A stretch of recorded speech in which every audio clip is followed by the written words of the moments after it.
untuk berpikir dan merancang suatu tindakan untuk mencapai tujuan tertentu. Dalam konteks wilayah dan kota, perencanaan bertujuan untuk mengatur pembangunan lahan, sarana, dan prasarana agar masyarakat bisa hidup dengan tenang, nyaman, tentram, dan berkelanjutan.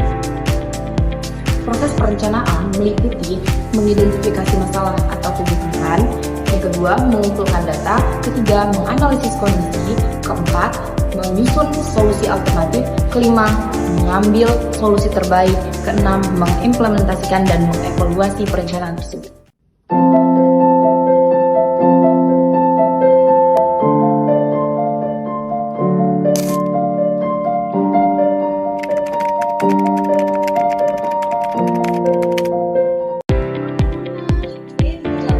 Perencanaan wilayah dan kota berkembang pesat sejak masa kolonial. Pada awalnya, perencanaan itu lebih berfokus kepada kepentingan penjajah. Tetapi setelah merdeka, perencanaan ini lebih berfokus kepada bangunan-bangunan baru.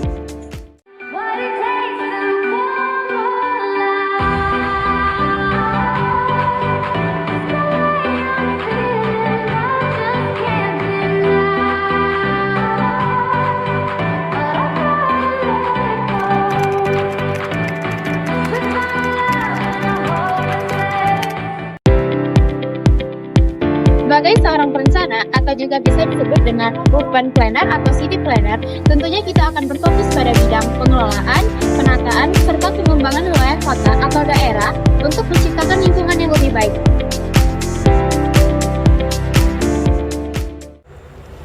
Untuk aspek keprofesian dari seorang perencana tentunya memiliki tugas utama, yaitu membuat rencana tata ruang kota termasuk pemanfaatan lahan untuk perumahan, transportasi, ruang hijau, dan fasilitas umum.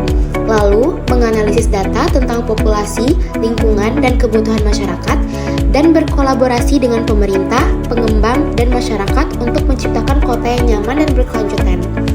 Untuk keahlian yang dibutuhkan dari seorang perencana, yaitu kemampuan membaca dan membuat peta atau diagram tata ruang, lalu pemahaman tentang kebijakan publik, hukum tata ruang, dan dampak lingkungan, kemudian kemampuan analisis data, komunikasi, dan pemecahan masalah. Tujuannya adalah meningkatkan kualitas hidup masyarakat, mengelola pertumbuhan kota agar tidak menjadi berantakan, dan menciptakan kota yang efisien, berkelanjutan, dan ramah lingkungan. Lalu, apa aja sih peluang kerjanya di masa depan? Tentunya banyak sekali peluang kerja kita di masa depan sebagai seorang perencana.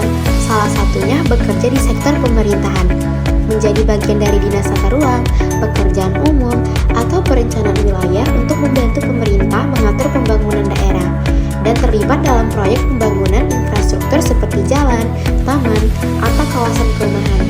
Yang kedua, ada sektor swasta, bekerja di perusahaan konsultan, perencanaan yang membantu klien untuk merancang proyek besar seperti kawasan perumahan, pusat perbelanjaan, atau kawasan industri, dan menjadi ahli lingkungan untuk proyek-proyek yang memerlukan analisis dampak lingkungan. Yang ketiga, ada organisasi internasional atau NGO. Bekerja di organisasi internasional yang berfokus pada pembangunan berkelanjutan seperti Bank Dunia, dan terlibat dalam proyek yang mendukung pengelolaan lingkungan dan perencanaan kota untuk komunitas yang kurang berkembang. Dan yang keempat, ada tren masa depan, atau bisa juga disebut dengan kota pintar atau smart city. Kota di masa depan akan menggunakan teknologi untuk meningkatkan efisiensi layanan publik, dan perencana akan terlibat dalam desain kota berbasis teknologi. Seorang perencana juga akan berfokus pada pelestarian lingkungan dan menggunakan energi terbarukan, menjadikan perencanaan penting dalam mengatasi perubahan iklim. Dengan bertambahnya pendudukan kota, kebutuhan perencana untuk mengatur infrastruktur akan semakin besar. And I'll be gone, gone tonight. The ground beneath my feet is open wide. The way that I've been holding on too tight, with nothing in between. The story of my life, I'll take her home. I'll dive all night to keep her warm in time. It's frozen. Banyak yang bilang wilayah dan kota merupakan hal yang sama, padahal dua hal tersebut cukup berbeda. Di sini aku akan menjelaskan apa itu perbedaan wilayah dan kota menurut mereka. Jadi, ruang lingkup wilayah merupakan analisis keuangan yang memiliki cakupan lebih luas dan umum, merujuk pada suatu area geografis yang memiliki batas-batas tertentu, tapi tidak terlalu spesifik mengenal karakteristik di dalamnya, sehingga ruang lingkup wilayah merupakan konsep yang lebih umum dan mencakup area yang lebih luas.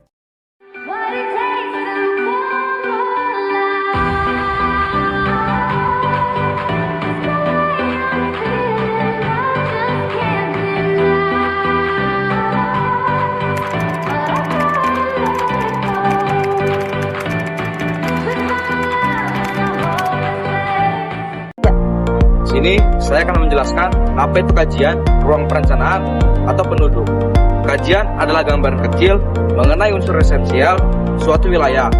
Sedangkan ruang perencanaan adalah perencanaan wilayah yang bisa mencapai level wilayah yang besar, yang mencakup beberapa kabupaten atau kota. Kalau penduduk, membantu mengintegrasikan kepentingan dan kebutuhan untuk pengembangan suatu daerah.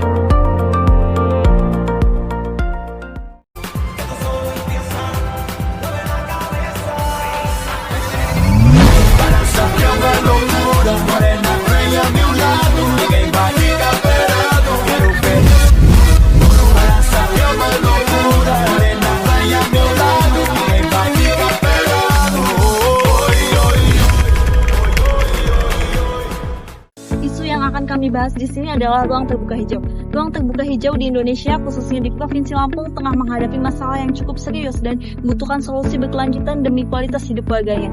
Di Bandar Lampung sendiri, ruang terbuka hijau ini masih sekitar 4,26%. Tentunya angka ini masih cukup jauh dari aturan Undang-Undang Nomor 26 Tahun 2007 yang mengatur ruang terbuka hijau ini minimal 30% dari total luas kota dengan proporsi 20% ruang terbuka hijau publik dan 10% ruang terbuka hijau privat.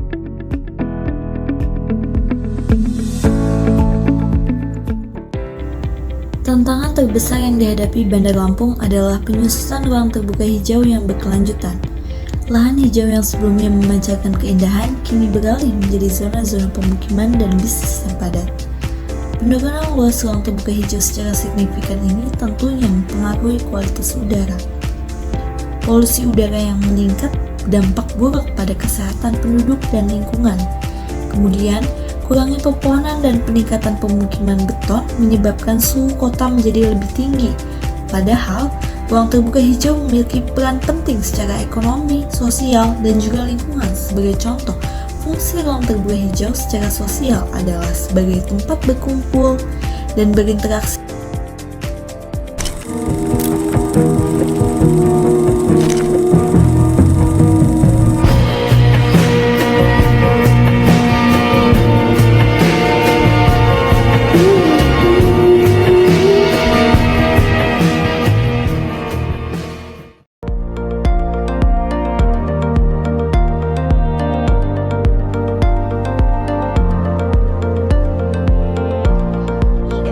Maka dari itu, Institut Teknologi Sumatera mendukung penuh Provinsi Lampung dalam peran dan penyediaan ruang terbuka hijau melalui Kebun Raya ITERA.